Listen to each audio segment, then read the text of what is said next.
За нэгэн залуу лам эцгээсээ зөрүүдлэн барин цэргийн албанд исээд тэгээ хэдэн жилийн дараа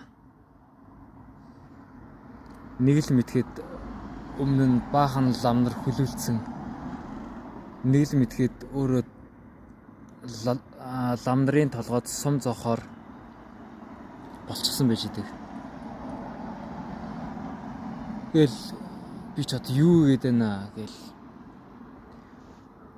бодохын сөхөөгүүд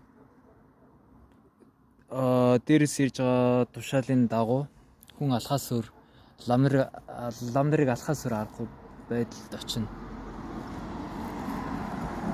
Тэгээд нэг л өдөр өөрийн хүсээгүй энэ ажлаа хийгээ явж идэл өөрх нь урд нь лам байсан аав нь хүлээлтсэн хүүдээ алуулах гад сууж байгаа дүр зураг үнэхээр аимшигтай үстэй те.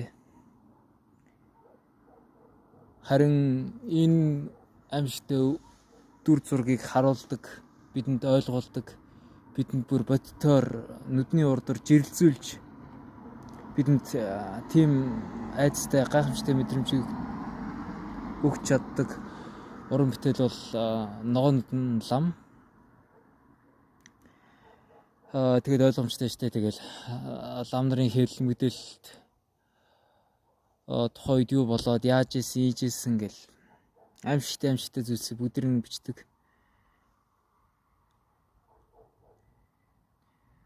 Тэгээд энэ дээр миний таалагддаг нэг зүйл нь чой болсон дан муугаар нь харуулаагүй сүүлд нь бас сайнаар нь харуулах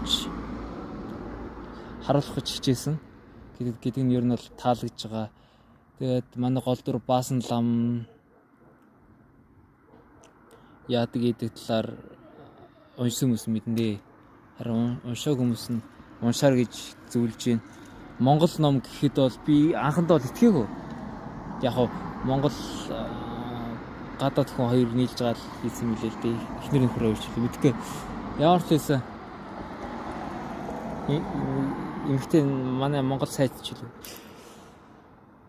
За ямар ч байсан үнэхээр гайхалтай бүтээл. Би бол игээл баг хэд хэдэн уйдаад нүүлсэн баха. Тэгээд дотроо харанхуулсан. За 3 минут болчлоо. Бай.